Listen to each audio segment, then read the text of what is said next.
Hello, my wonderful people. Welcome to Linda's TV show, the home of news. Here we react to all forms of news. Anything that is happening in the globe, we'll bring it to you here.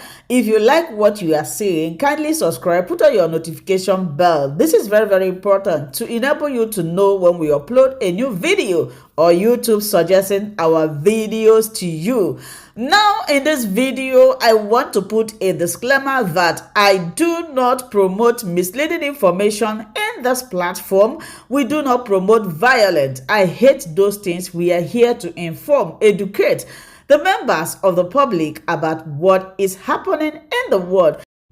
Before the white man came to Africa, Africans have always judged their cases themselves.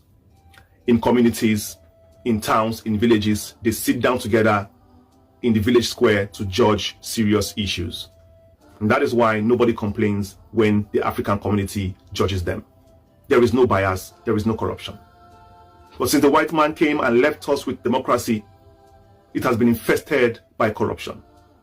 And this is evidenced by a lot of injustice happening in the courts of course, which has turned into shrines of injustice. People go into the courts, instead of getting justice and being happy, they end up coming out worse off than they were before they got to the court. And that is why we still rely on public opinion, on voices of the Africans on the streets. They are the ones that will still tell you the truth on issues concerning yourself, issues concerning society. And they have come out to speak about Nnamdi Kanu's trial, conviction, and sentencing.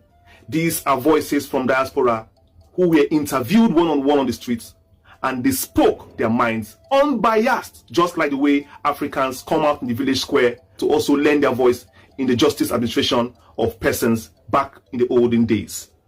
Yesterday, I did a video about this, but somehow there was an audio technical clash, a glitch, and somehow I saw the complaints, and I promised to bring that video back for you for your consumption. And I hope you enjoy it as I give it to you hot and steamy. Whatever you're doing, please go and finish it up and come back and focus on this video, or just focus on this video and leave it, because you don't want to miss a word that they spoke.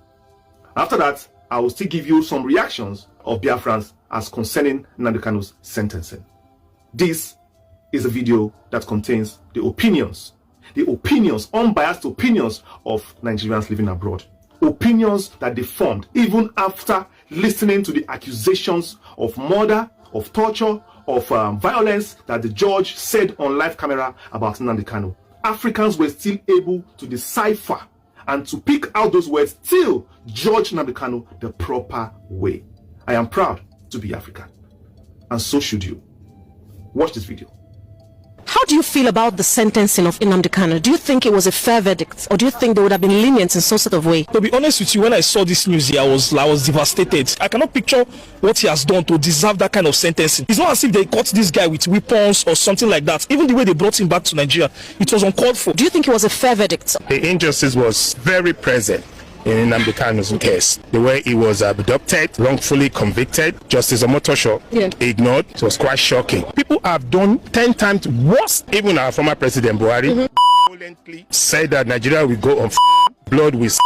Nobody asked him any questions. The government of Buhari judge that government. That man wrecked that country. The sentencing was very, very harsh. Yeah, Nigeria being Nigeria, the conspiracy was just way too high. Definitely, everybody can see what's happening. It's just sad. It was, I feel so sad. I feel like crying. They made my day so bad. It wasn't a good one. The judge didn't do well. Motosho, you didn't do well. They just concluded, because giving somebody that is innocent life, it doesn't sound well. The verdict the judge read was something that was given to him. He didn't prepare it because he wasn't even reading it clearly. There's no freedom of speech in Nigeria, and it's a very big problem today. Absolutely. If anyone speaks out, then you are in trouble. Is that they get you or jail you, and that's what they've done to him. Some people believe that the outcome would have been entirely different if he was from another tribe. Do you believe this or not? I think so, to some extent, and this is what Nnamdi Kanu have been saying for a very, very long time. The tribalism in Nigeria is just way too much. Yeah, because he's an Igbo man, that's why they sentenced him to life. So that's the problem we're facing. Yeah, because they know the force he has. He seems to be the lion, amongst others. And so what they've done is cut off the head of that, taking the crown off the king. Yeah. So they know the others, they can easily deal with those ones. They don't have as much balls, compared to Kanu. What exactly was the crime he committed in the first place that warranted his arrest? To me, there's no crime he committed. He went to Kenya. They kidnapped him in Kenya and brought him to Nigeria. And since then, they've been maltreating him up to today. This was something he said with his mouth. It was just only spoken. It was verbal. So me, I don't really know what else they are not telling us. Unless there's something they're not telling us. But if it's just for spoken words, you cannot give a man's life in prison just for spoken words. Regardless of anything, even though he was responsible for that, but life for him is preposterous. Yeah, that's ridiculous. Yeah. Instead of the president to address the major issue in the country, he decided to use this Nnamdi Kanu to cause a lot of distraction. What is one thing you want to say now to Nigerians watching the justice system fall apart? It's not even about justice, it's about security. Awata and Southwest is coming to us because we're turning a blind eye, we're turning a deaf ear because it's happening there. Multi-day South tour. After Ilorin is Osogbo. After Osogbo is Ibadan. After Ibadan, Lagos. Otideko. Yeah. God continue to keep us safe. Amen. Thank you very much, sir. And that is the proper way to judge someone. You judge a person by listening, by observing, and not by emotions, like the way Omotosho did.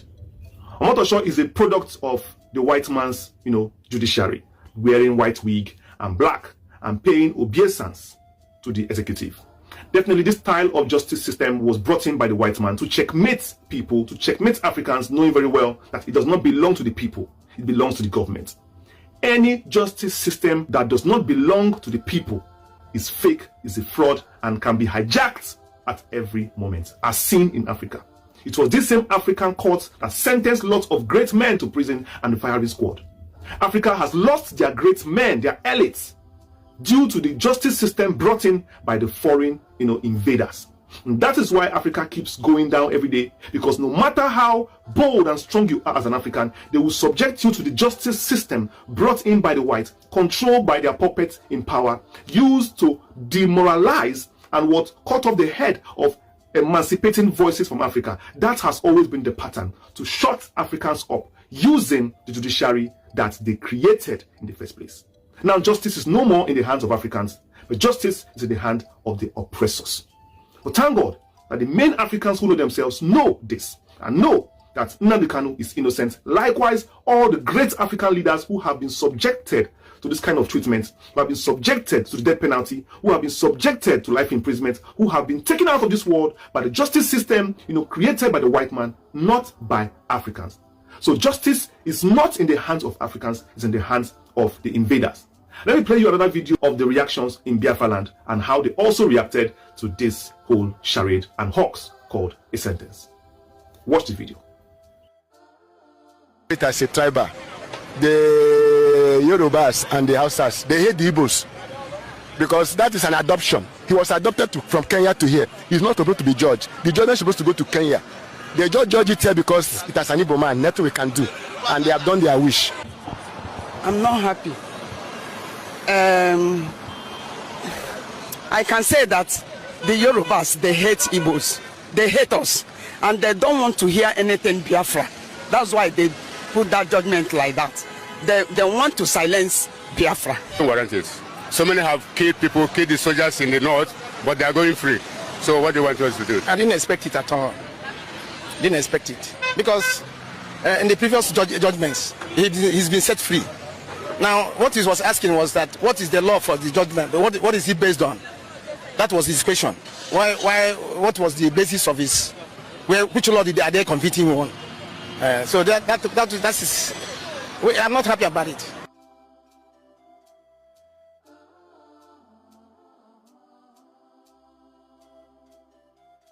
We have taken it the way they have done the judgment. So everything is best known by the federal government. Of course, if it need be that he should appeal, then he should go ahead and appeal. Bias. It's bias. So they didn't rule the thing the way it's supposed to, where the thing is supposed to be. Try it now for Supreme Court now.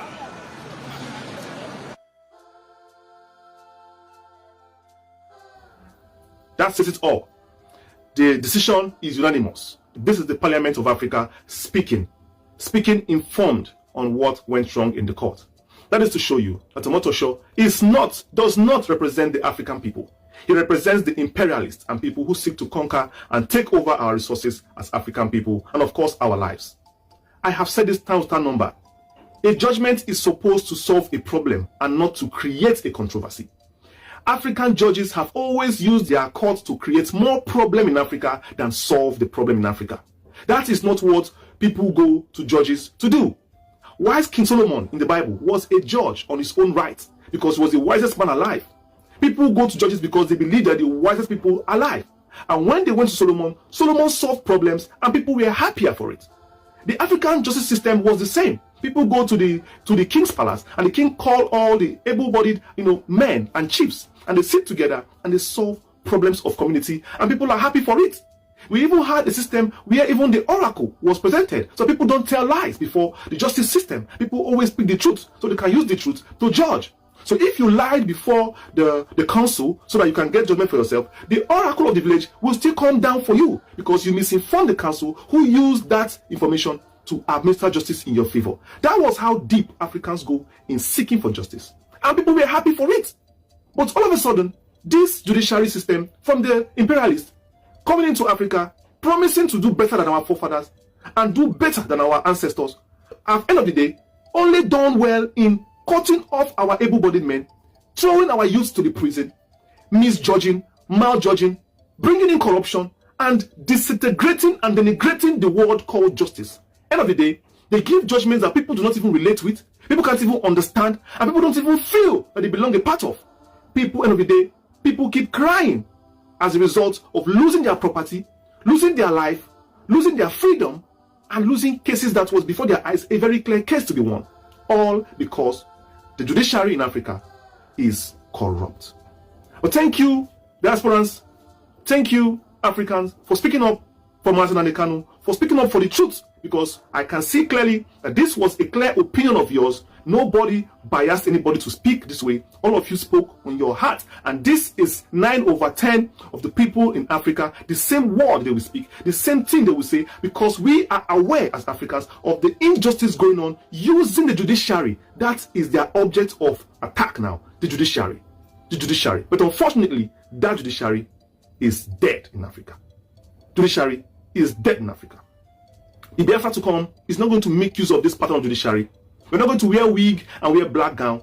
The Biafra to come, we are going to go back to community judication of matters, to community judiciary, where we sit together, in the village square and community, and table matters before our community and before our elders and before our society, and solve it amicably and enforce it amicably, so that we can go back to the ways of our forefathers and people will be happy with judiciary. Because the judiciary we have now in Africa, somebody can wake up today and take your land, and judiciary will support that person. That is what is happening and can never happen. It will never happen in the Biafra of our dreams. That is true. Supporters family around the world, God bless you. Hello, my wonderful people. As we have finished watching this interesting video, please, I want to see your comment, your contribution, your opinion in the comment section. Like I said earlier, let us do it constructively. Tell me what you think about this video that you have just watched, and also about the platform. If you haven't subscribed, what are you waiting for? Please remember to subscribe, put on your notification bell, share this video, and remain blessed.